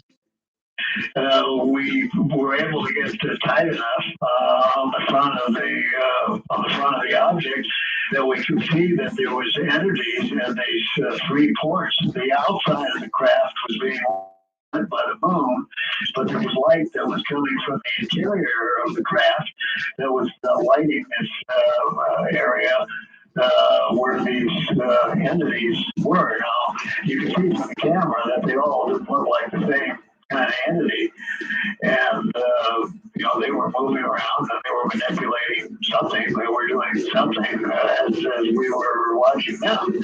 All right, and I can see them. Anybody can see them. If you go to the video, you can make out the occupants of the craft. Now, were you able, with your eyes, to get any more detail? You said it was obvious they weren't the same kind of entities, but can you give us any more detail than that? Or is that with the naked eye, looking through the lens finder and the camera, right. Was just about what you're seeing now. If you go to full image analysis under show references, you're going to see analysis of the Convergence Turkey UFO videos, graphic analysis. And it was done by Mario Valdez, Santiago, Chile. If you scroll down the page, you'll see the first two pictures. You'll see what we saw basically through the camera was two entities, which you couldn't see really distinctly. Now then you go down. And not everybody has a computer. A lot of people listening don't have a computer. What was the basic analysis? Basic analysis was that these were some kind of entities that were manipulating some kind of machinery in the craft. Now, there are other photographs or pictures in the analytical video where you can see, for example, the eyes. I mean, that's how clear it was through the camera. So all this here, I realize people don't, everybody doesn't have a computer, but a lot of people are on the road right now in trucks. Interject here and say that. It might be disturbing to some people who are not used to seeing the second thing. And people should know that it might be shocking to some people. But one thing to know about these videos is that they were given to the Turkey Scientific and Technology Board, which is sponsored by the government. And they tried to debunk it, and had to finally release a 2-page report that concluded that these are not balloons, they're not balls, etc. And then also, I had conversations with Bruce Maccabee, and Bruce Maccabee has said publicly that to him, this is not a hoax. So, everything is pretty much publicly available now for the public. If you want to see actual aliens, actual creatures, now we finally, after all this time, actually have credible photographs, not hoaxes like we've seen in the past. And also in Turkey, Roger, maybe you could talk about the culture in Turkey. I mean, this was all over the headline news in Turkey and all over Europe and everywhere, and we didn't hear a peep about it here in the United States. That's basically the reason why I just tried to document it here. I just documented what is already publicly available and just translated it from Turkish to English. And I'll get off the phone and let the next caller come in. Great show, Art. I'm so happy to come here. Do you speak Turkish? No, but I've had to, it's been quite a pain, Art. I've had to go and use a translator which is kind of crazy because these translators, like Google Translator, they don't translate properly. So you have to, I'm sure you do know because of the Philippines, but I've tried to contact the original witnesses, and there's multiple people there that seen this thing, and but to them it's no big deal in Turkey. It's part of their culture, and they call them the jinn, and they have these underground bases there, and it's just fascinating. So, great show tonight. You're probably the first radio show to break this news here in the United States, and it's just important that people know about it. So, Ryan, thank you. From San Diego, your guest misspoke. According to the documentary, Why We Fly 2005, it's the Military Industrial Congressional Complex. Does that sound right, Doctor?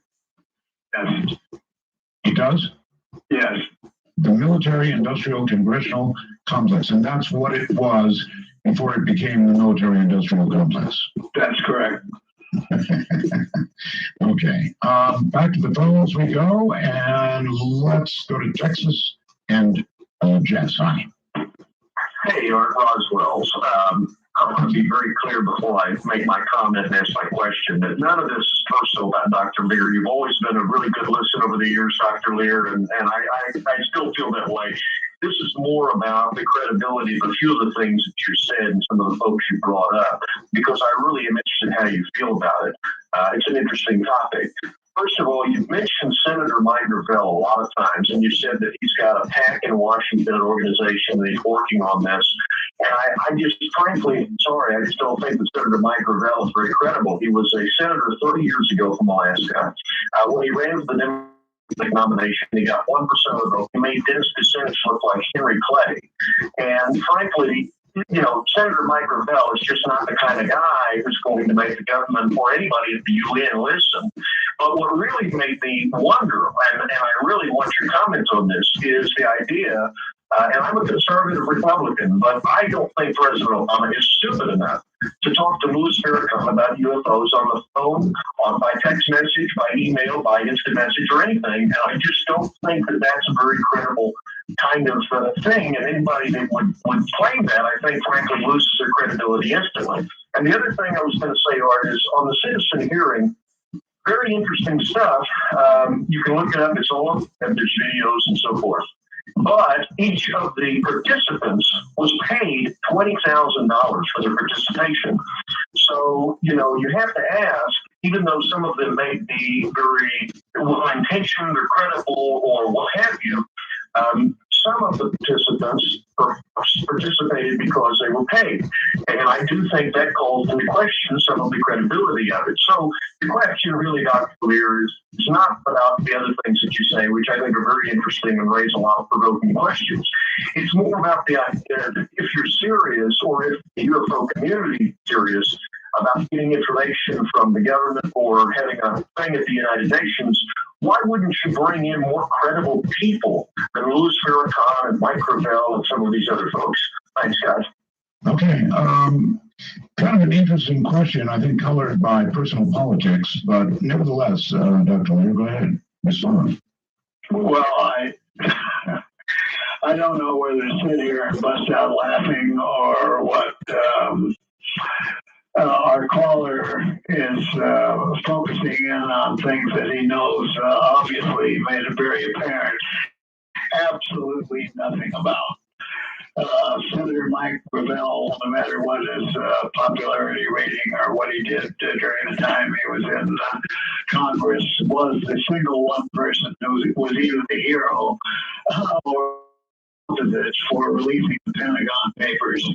Up until the time that Senator Gravel did this, there was one person, one congressperson at a time that was allowed in a room with no pad, no pencil, no paper, no camera, no recording devices, and they were able to look at the Pentagon Papers one-on-one, one at a time.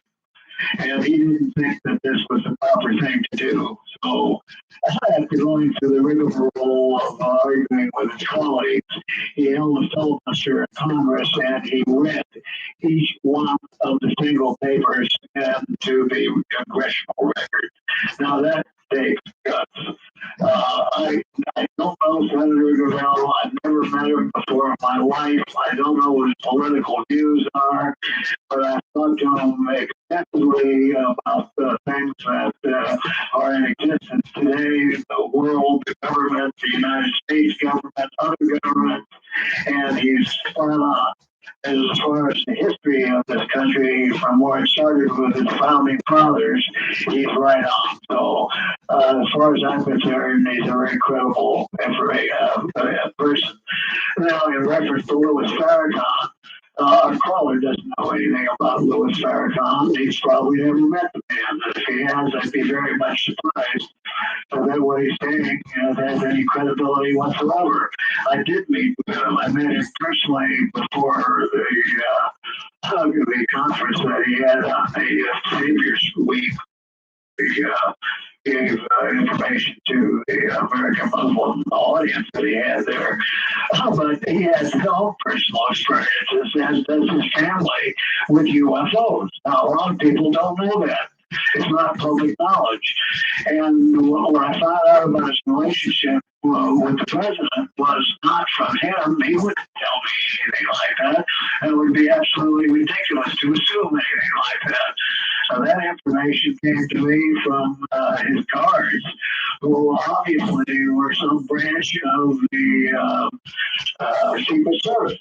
They operated with armor-plated, armed Hummer limousines, and they were in constant contact with the Secret Service that surrounds the president. So there's no relationship. Right. I always found Farrakhan to be intellectually fascinating individual, absolutely fascinating. For whatever.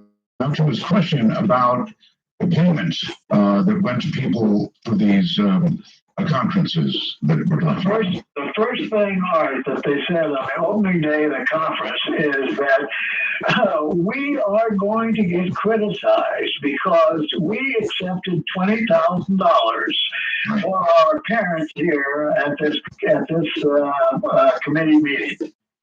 Now, he says, I want you all to consider that, number one, we're retired Congress people, and we are spending an entire week here from 7:30 in the morning until late at night doing press interviews, getting very little sleep.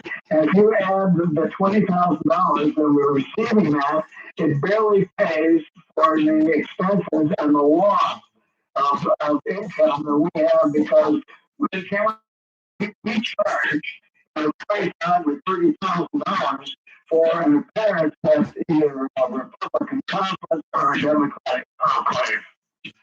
So, where they put up, they put it out to the public first. They were getting paid for a solid week and more of God knows how many hours per day and studying material besides. When I did my testimony, I gave my testimony in order to stay within time constraints. I handed them at least 400 pages of material, which they had to go through the night before. So when you figure how much time they spent, hey, 20 grand a piece is not that much. Okay, well, of course, to some people it is. Pete in New York, you're on the air with Dr. Lear. Right? Yeah, I'd like to say it's really a great honor to speak with you tonight, and I'm speaking with another amateur radio operator also. Actually, I had a couple of questions here. The first one is the doctor, and what do you feel the real purpose of all this is, and if any good will ever come out of it? That's my first question. Okay, the real purpose of all this, I guess, to try to get to the truth. Doctor. Well, I think the purpose for what's going on is a bit. I wouldn't call it altruistic or some entities trying to do something for the human race. I think that the human race has gotten to the point where we are initiating things which reflect elsewhere in our solar system and somewhere else. Now, we know that the release of nuclear energy the way that we've been releasing it, like in the form of a bomb, also releases a magnetic wave which comes off of the planet and leaves. We don't have the slightest idea of where it's supposed to go. Or Okay, we're getting an awful lot of noise off from that line, caller. He's got a good point, a magnetic wave, and that is moving faster than light. There's no question about it. So, detectable out there, far out there, yes. Caller, do you have something else? The other part of that question was, does he feel that any good will ever really come out of this?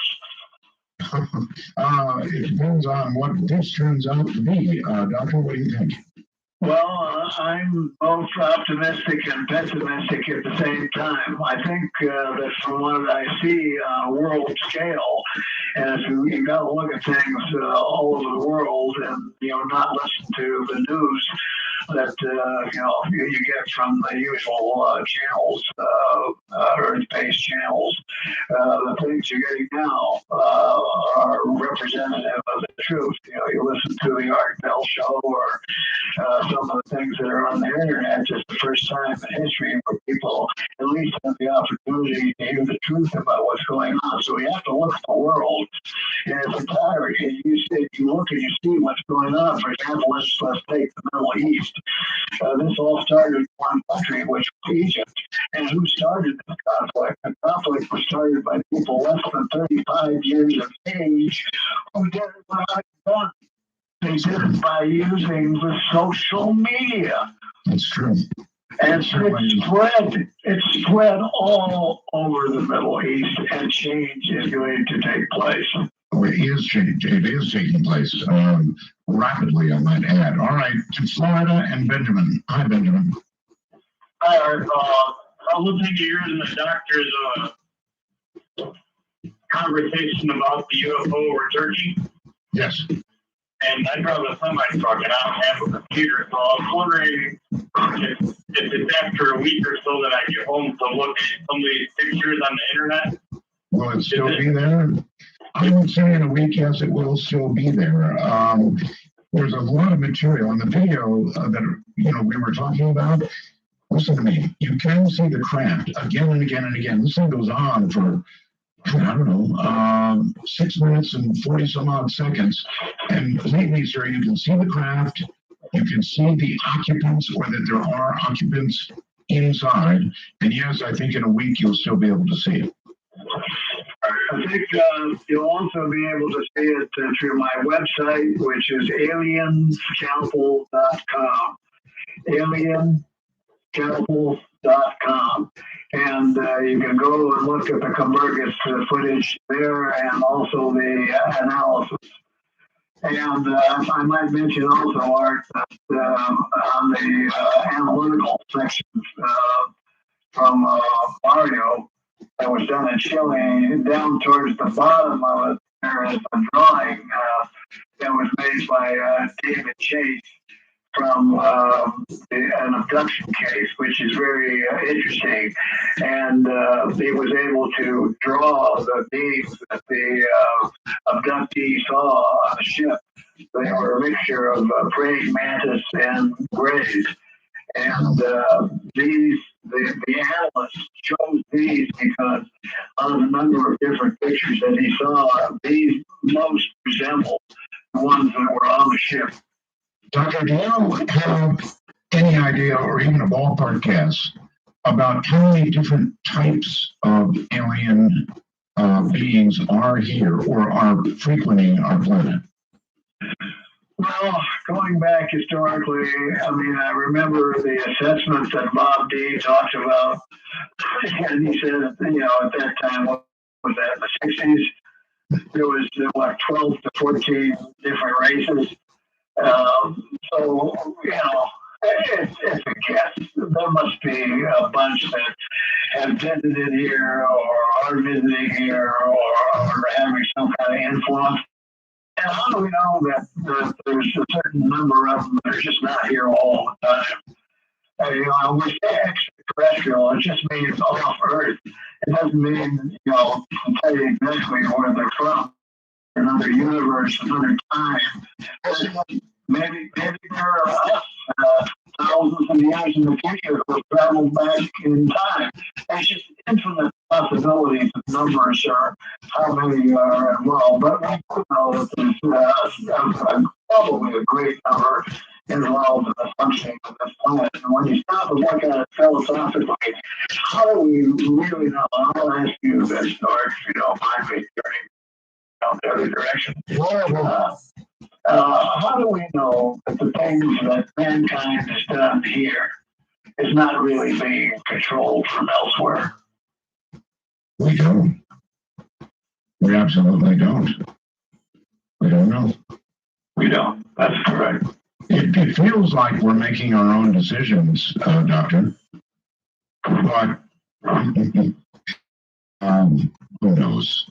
Certainly, I wouldn't propose to say I know. South Carolina, I believe, Corey? Yeah, hello. How you guys doing tonight? Very well, thank you. Thank you. I got a question. It's more like a comparison thing. You know how we kind of we go into the wild, we track animals down, we put them unconscious, we tag them. You know, I gotta compare that to the stories here about alien abductions. Almost. Do you think we're like animals that are tracked down and tagged? Well, in looking at the stats involved, I would say that from my experience, that about 15% of abductees wind up with an implant. And you know, you gotta step back, way back, and if what our scientists are telling us is anywhere near accurate, we're dealing with a race that's 80 million years old, older than we are. How can we have the conceit? How can we have the ego to even understand the logic that a race that's that much older than we have? It's true. Like you said, Doctor, 15%, you believe, are implanted after following an abduction. And you know what? How do we know that? Because what percentage of people who claim abduction or whatever are examined carefully? In other words, I think a lot, number one, keep their mouth shut about it. I was abducted. Oh, yeah, I'm going to go right out and announce that. So I think a lot of them are not examined. Well, I agree with you 100%. That's why I think that the Roper polls that were done were very conservative polls, because who's going to come along and pass out that information? I'm just saying that on the basis, I run between 3,000 and 4,000 emails behind a week. And then I have to sift through, or I have help that doesn't sift through all that material and try and find out people that I really want to contact and talk to. Sure.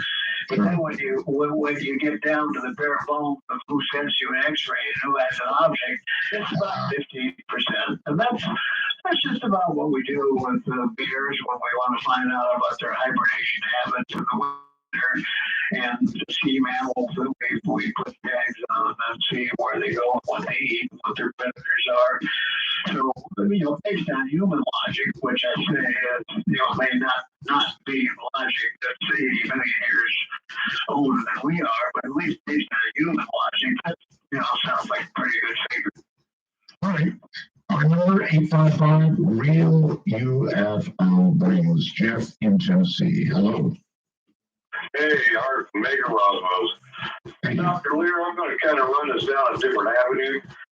You know, they're collecting data on us with those implants and all that. Do you think they're trying to keep an eye on how bad we're destroying our actual ecosystem throughout the world? Yeah.